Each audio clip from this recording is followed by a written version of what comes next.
모두가 알고 싶지만 어디서도 알려주지 않는 나만 알고 싶은 전략. 오늘 김종일 의사가 모두 전해드립니다. 함께 해보시죠. 원포인트 레슨. 김종일 의사 만나볼게요. 안녕하십니까? 안녕하십니까?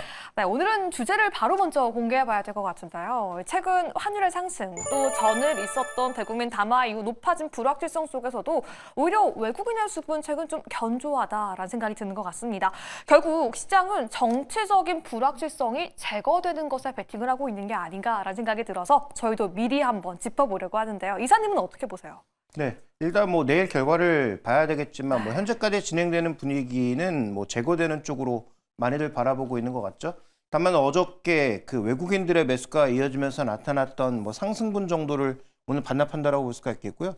어저께는 이제 인덱스 종목 대형주 위주로 거래가 붙으면서 강세였다면 오늘은 중형주 위주로 거래가 붙으면서 강세를 보이는 종목이 꽤나 보여요. 그래서 시장의 흐름이 아직까지는 이 흐름으로 본다면 그렇게 나쁘지는 않다라고 볼 수가 있겠고, 그래서 몇 가지 포인트를 좀 살펴보려고 하는데요. 네. 자, 우리가 마켓 드라이버라고 합니다. 이게 무슨 얘기냐면 지금 시장을 지배하고 있는 등락의 가장 중요한 이유를 우리가 마켓 드라이버라고 해요. 네. 그 마켓 드라이버가 무엇인지는 최근에 뭐 너무 명확해서 여러분들도 이미 체감하고 계실 것 같고요. 그 다음에 이렇게 뭔가 정치적 변동성이 있을 것으로 예상이 되니까 정부가 바뀌면 정책도 크게 바뀌지 않을까라는 그런 우려도 좀 선반영되고 있는 것 같고, 나름 또 기대를 선반영하는 종목도 보이고 있습니다. 뭐 테마주들이 많이 움직이고 있고요.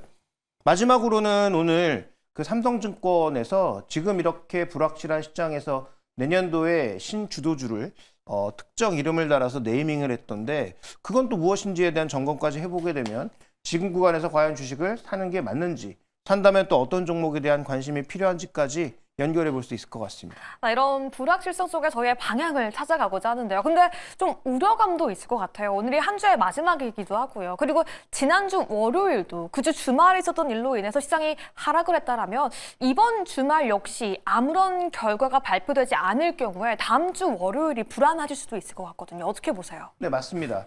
근데 뭐 그런 리스크를 뭐 고려하지 않을 수는 없는데, 현재 진행되는 그 흐름이라는 게 있잖아요. 네. 근데 그 흐름 자체가 지금 뭐 되돌릴 수 없는 흐름이 아닌가라고 보여지고요. 뭐 물론 아무도 결과는 모릅니다만, 그래서 뭐 저를 포함한 대부분 시장 참여자들은 동일한 생각이실 거예요. 이런 불확실성이 빨리 끝나서, 물론 뭐 탄핵으로 간다고 해서 끝나는 거 아니죠. 뭐 또 결과도 봐야 되고 헌재 6명에 대한 뭐 논란도 있을 거고 여러 논란이 있지만 지금은 한 계단도 못 올라간 게 핵심 아닙니까? 네. 그러니까 한 계단이라도 올라가자라는 그런 차원에서 외국인들과 기관들의 베팅이 최근 들어서 매도로는 최소한 가지 않고 있다 정도로 정리해 볼 수 있을 것 같습니다. 좋습니다. 시장 자세히 함께 알아보려고 하는데요. 첫 번째 문점 함께 열어보시죠. 일단 현재 시장을 주도해 봐야 될 것 같습니다. 마켓 드라이버, 지금 시장을 움직이는 가장 중요한 변수 무엇일까요? 네, 결국은 지금 이 정치적 불확실성 자체가 줄어드는 게 마켓 드라이버라고 봐야 되는 거죠. 그러니까 정치적 불확실성 자체, 그 지금 탄핵에 관련된 그런 이슈 자체가 가장 중요한 마켓 드라이버라고 볼 수가 있는 게 준비된 그림으로 바로 네. 확인이 됩니다. 최근 어저께 시장에서도 느끼셨을 거예요. 대통령이 나와서 담화 발표할 때 쭉 밀리는 듯 하다가 다시 또 일어나는 모습 그쵸. 보였는데, 전체적으로 지금 움직이고 있는 게 이 탄핵에 베팅하는 확률, 그 다음에 코스피의 움직임을 보시면 거의 정확하게 일치해서 움직이고 있거든요. 네. 그러니까 시장이 지금 무엇을 리스크로 보고 있는지는 너무 명확한 것이죠. 그래서 지난 월요일 날 거의 역대 최고 수준의 종목 하락, 화요일 날 뭔가 분위기가 바뀌는 것 같으니까 거의 뭐 최대 수준의 또 종목 상승, 이런 게 나타나고 있는 것으로 봤을 때 현재 시장은 뭐 정치적 뭐 이해와 상관없이 어쨌든 이런 불확실성을 끝내고 빨리 한 계단 좀 밟아서 올라가자, 불확실성을 줄이는 방향으로 가자, 이렇게 베팅하고 있고, 지금 현재 시장을 지배하는 논리는 바로 이 부분이라고 봐야 될 것 같습니다. 지금 시장 탄핵 확률과 함께 코스피의 정배의 관계도가 있는 이 차트까지 함께 살펴봤는데요. 그러면 이 섹터 측면에서도 함께 접근해 보도록 하겠습니다. 두 번째 문점 바로 함께 열어보시죠. 최근 시장 오늘도 그렇고요. 전일까지도 이 특징적인 섹터의 움직임을 보면요. 이 초반에 정치 인맥주 위주로 움직였다라면 정책 관련주도 함께 움직이고 있어요. 뭐 저출산이니 대북 관련주니 이런 거에 따라서 정부가 바뀌면이란 의문점을 시장이 계속 가지고 있는 것 같은데요. 이에 따른 뭐 수혜주도 있을 것 같고요. 우려감을 감돌고 있는 종목도 있을 것 같은데 어떻게 살펴볼까요? 네, 정부가 바뀌면 너무 앞서가는 거죠. 근데 전체적으로 지금 보면 네. 특히 에너지 관련 정책은 강조점이 다른 것이지 뭐 방향이 바뀔 수 있을까에 대해서는 전혀 동의할 수가 없고요. 그래서 뭐 각종 뭐 논란을 여기서 말씀드릴 수는 없는 거고 제가 말씀드리고 계신 포인트는 정부가 바뀔지 안 바뀔지도 모르죠. 현재 네. 뭐 아직 남아있는 상황들이 많으니까. 근데 종목군들이 너무 뭔가 섣불리 먼저 움직이고 있는데 그거 별로 다 의미 없는 것 같고요. 그다음에 지금 그 안에서 의미가 있는 건 무엇이냐. 자, 준비된 그림으로 확인해 볼까요? 네. 자, 새 정부가 나왔을 때 만약에 민주당 정부가 되면 원전을 멈춘다? 그래서 제가 보기엔 전혀 그럴 가능성이 없어 보이거든요. 왜냐하면 지금 글로벌리하게 그 우라늄 관련주라든지 원전 관련주들이 비교적 견조해요. 우리나라 종목만 갑자기 윤석열 정부의 그립이 떨어지니까 급락하고 있는 상황이거든요. 근데 생각해 보시죠. 지금 전력이 부족한 것은 전 세계 공이 공통된 상황이고요. 그 다음에 뭐 우리가 그린 에너지 쪽을 추진하고 있지만 정말 그린 에너지를 100% 채울 수 있을까에 대해서는 이제부터는 물음표, 느낌표보다는 물음표가 더 많은 상황이고요. 네. 그 다음에 지금 만약에 그 민주당 정부가 설사 뭐 된다고 하더라도 그들이 됐을 때 전력이 부족하면 지금 우리나라에서 제대로 전력을 잘 생산하지도 못하는 태양광과 풍력만 늘려서는 안 된다는 거죠. 그러면 태양광과 풍력은 전혀 늘리지 않을까? 당연히 늘릴 겁니다. 왜냐하면 우리나라처럼 지금 재생에너지 비율이 떨어지는 국가도 없거든요. 우리 수출할 때 분명히 부담을 받거든요. 그래서 저는 뭐 재생에너지도 늘려야 되고 원전도 늘려야 되는 상황이다. 특히 지금 용인에 대규모 반도체 클러스터 만드는데 그 전력을 지금 당장이야 뭐 삼척이나 동해에 놀고 있는 그 가스 화력 발전소에서 끌고 오면 되지만 나중에 공장이 점점 늘고 그쪽에 들어가는 전력 부하가 늘어났을 때 뭘로 해야 되겠습니까? 그걸 태양광과 풍력으로 다 메꿀 수 있을까요? 말도 안 되는 얘기거든요. 그래서 어쨌든 전반적으로 원전도 늘어날 수밖에 없고 그다음에 해외 수출은 프랑스 EDF와 우리가 계속 경쟁하고 있는데요. EDF는 논쟁의 대상이 아닙니다. 기술을 떠나서 공기, 가격 이런 측면에서 우리와 뭐 비교할 수 있는 그런 레벨이 아니기 때문에 뭐 체코 수주도 거의 될 가능성이 99%의 확률이라고 보고 있고요. 유럽 지역을 우리가 전부 쓸 수는 없겠지만 꽤 많은 지역에서 추가 수주가 나타날 개연성을 고려해 본다면 저는 이런 원전 관련주들 중에서 너무 억울하게 빠지고 있는 종목군들은 장기적 관점에서 매수의 기회로 봐야 되지 않느냐 이렇게 판단하고 있습니다. 그럼 지금이라도 오히려 낙폭 속의 반등을 기대해보면서 원전주 좀 매수하는 시그널로 봐도 괜찮다. 이렇게 이해해봐도 괜찮겠습니까? 네, 저는 뭐 두산에너빌리티에 한해서는 뭐 매수가 가능하다라고 보고 있고요. 그 외에 이제 뭐 테마주들, 작은 종목 이런 종목은 뭐 제가 잘 알지도 못하고 별로 의미를 부여하고 싶지 않아서 뭐 그런 종목에 대한 언급은 하지 않겠지만 저는 뭐 두산에너빌리티의 최근 급락은 다소 과한 측면이 있고요. 그 다음에 이제 두산에너빌리티가 두산그룹의 전반적인 구조조정이 뒤로 밀리면서 결국은 두산바켓을 계속 품게 되는 거 아니겠어요? 두산바켓 저는 굉장히 좋게 보고 있는데 그 두산바켓의 가치를 두산에너빌리티가 그대로 가져간다면 그거 긍정적이지 않을까요? 그러니까 그런 차원에서 저는 지금 현재 구간에서 나타나고 있는 소위 정책 피해주라고 해서 급락하고 있는 종목군들 중에서 물론 정책에 힘이 빠지고 있는 종목도 있지만 두산에너빌리티는 그러지 않을 것 같다. 향후 수주에 대해서도 큰 변동은 없을 거고요. 더 중요한 건 두산에너빌리티는 원전만 하고 있는 기업은 더더욱 아닙니다. 네. 원전만 하는 것이 아니다. 그러니까 결국 어떤 상황이 오더라도 어떤 시장의 환경 속에서도 가는 종목은 간다. 이런 말씀이신 것 같습니다. 다시 한번 두산에너빌리티 함께 보자라고 말씀해 주셨고요. 세 번째 의문점도 함께 열어봐야 될 것 같은데요. 그렇다면 지금을 기점으로 저희가 어디에 좀 집중 조명을 해야 하는지 그게 좀 궁금할 것 같아요.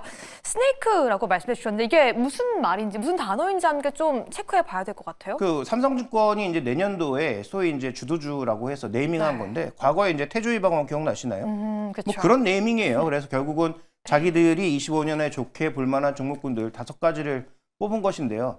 그 뭐 맞고 틀리고를 떠나서 그쪽에 이제 아이디어를 한번 살펴보시자는 얘기입니다. 그래서 뭐 제가 뭐 종목을 추천하는 사람도 아니고 그다음에 뭐 해당 종목을 맞추고자 함도 아니지만 이런 걸 긍정적으로 보고 있다라고 했는데 뭐 이 시간에 말씀드린 종목도 있고 그렇지 않은 종목도 있어요.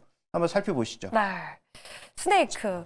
이 이름만 들어보면 약간 뱀 같기도 한데. 네, 그냥 뭐 말 그대로 거죠? 뱀인데 그 여기서 이제 글자만 딴 거면 앞글자만 그냥 딴 거죠. 이게 앞글자도 그냥 갖다 붙인 거라고 봐야 되는데 어쨌든 솔로 플레이, 각자 도생의 시대에서 알테오젠 같은 독자적 모멘텀을 갖고 있는 기업, 디어유도 마찬가지죠. 그러니까 이런 기업은 성장한다라는 겁니다. 그러니까 이런 거는 내년에 여러 가지 불확실성에서도 살아남을 수 있다라고 보고 있는 거고 내추럴 가스는 제가 보기엔 그냥 가스 사면 됩니다. 이런 종목들 별로 필요가 없거든요. 이런 종목군들은 부차적인 거고 그냥 천연가스를 사는 게 가장 좋다라고 좀 판단하고 있고요. 세 번째로는 미국 시장 이미 벌어지고 있는 일이죠. 애프터 하드웨어. 그러니까 하드웨어 다음에 소프트웨어로 간다는 거 아니겠습니까? 그래서 소프트웨어 쪽의 종목군들이 네이버, 카카오, 크래프톤이 있는데 뭐 크래프톤은 여기 해당하는 종목인지 저는 잘 이해가 안 가긴 하지만 네. 어쨌든 뭐 네이버 정도는 우리나라에서 충분히 의미를 부여할 수 있는 종목이라고 저도 보고 있고 뭐 우리가 말씀드린 적도 있고요. 그다음에 한국의 스페셜티가 무엇이냐 살펴봤을 때 결국은 이런 YG 엔터 같은 엔터주, 특히 뭐 중국이 열렸을 때 기댈 수 있는 그 기대 효과가 더 커지는 상황이니까 그런 부분들을 고려해 보면 뭐 이런 종목군들 나쁘지 않다라고 보고 있는 거고요. 그다음에 앨런 머스크 최근에 테슬라가 오르는 건 자동차 때문이 아니죠. 네. 그러니까 우리나라에 지금 2차 전지 안 오르는 게 너무 뻔한 거 아니에요? 테슬라가 올라가는 게 자동차를 많이 팔아서 올라가는 게 아니기 때문입니다. 최근에 FSD 13 버전 자체는 거의 뭐 사람이 운전하는 것과 다르지 않다는 평가가 나오고 있는 상황이고 여기서 지적하고 있는 게 우주항공이에요. 종목은 하나에어로스페이스란 말이죠. 과연 이게 맞는 것인가에 대해서는 저는 좀 방산 측면에서는 괜찮은데 과연 우주항공에서 하나에어로스페이스를 찍는 게 맞는 전략인지는 저는 좀 의문스럽긴 합니다만 어쨌든 삼성증권의 이 5개의 종목 지적은 저는 뭐 충분히 우리가 한번 되새겨 볼 만한 그런 투자 아이디어다. 그래서 각자 도생의 시대, 그 다음에 트럼프의 전략 자산인 천연가스에 대한 투자, 그 다음에 하드웨어에서 소프트웨어로 넘어오는 분위기, 그 다음에 한국이 특별한 부분들, 이런 것들을 통해서 우리가 시장 대비 초과 수익을 낼 수 있다는 것에 대해서는 대부분 동의하기 때문에 이런 아이디어와 결부되어 있는 종목군들의 관심을 가지시는 것은 저는 유효하지 않나 이렇게 판단하고 있습니다. 저희가 이 스네이크를 통해서 2025년 주도주 예상 지도를 함께 펼쳐봤는데요. 아니 그러면 시청자분들께 조금 더 힌트를 잘 주고 싶습니다. 이 중에 딱 한 섹터만 골라주신다면 가장 유명한 섹터는 어디일까요? 글쎄요, 다 뭐 애매하긴 한데요. 저는 일단 내년을 본다면 또 주가의 조정이 나타난다면 코리아 스페셜티가 가장 변동성이 좀 적지 않을까라고 보고 있고 뭐 2등으로는 내추럴 가스라고 보고 있습니다. 그래서 내추럴 가스는 이 종목들보다는 그냥 유엔지를 사는 게 낫다라고 보고 있고요. 네, 저희가 코리아 스페셜티부터 천연가스까지 함께 2025년 주도주로 지목해보자라고 말씀해 주셨는데요. 오늘 결론까지 함께 도출해 봐야 될 것 같습니다. 이런 불확실성 속에서 저희는 어느 정도 안정을 예측해 보면서 저희가 살펴봐야 하는 그 섹터와 종목까지 알아보고 싶은데요. 네, 일단 정치 변수가 언제 종결되는지가 굉장히 중요하죠. 빠르면 빠를수록 좋기 때문에 정말 내일 마무리 지을 수 있는지는 확인이 좀 필요한 상황이고요. 정책주는 지금 뭐 벌써부터 뭐 들썩이고 있는데 별로 의미 없습니다. 뭐 누가 될지도 모르고 정말 상황이 어떻게 될지도 모르는 상황에서 먼저 베팅하고 있는 그런 개별 종목에 대해서는 트레이딩 정도에서 매매를 멈추셔야 될 것 같고요. 그 다음에 아까 말씀드렸던 그 5가지 섹터의 종목군들 중에 좋게 보는 종목군들이 많은데 네. 그 좋게 보는 종목군들의 거의 대부분은 현재 진입 시점을 잘 봐야 된다. 안 알려진 종목이 아무것도 없어요. 누구나 다 아는 종목들이거든요. 그렇다면 그런 종목군들 좋은 거 다 알고 내년에도 더 올라간다고 했을 때 과연 최근에 급등하는 구간에 쫓아가면 좋은 수익을 낼 수 있을까? 저는 전혀 그렇지 않다라고 보고 있기 때문에 그런 해당 종목군들도 철저한 조정을 이용해서 분할 매수의 정도로 담아야 될 것 같고요.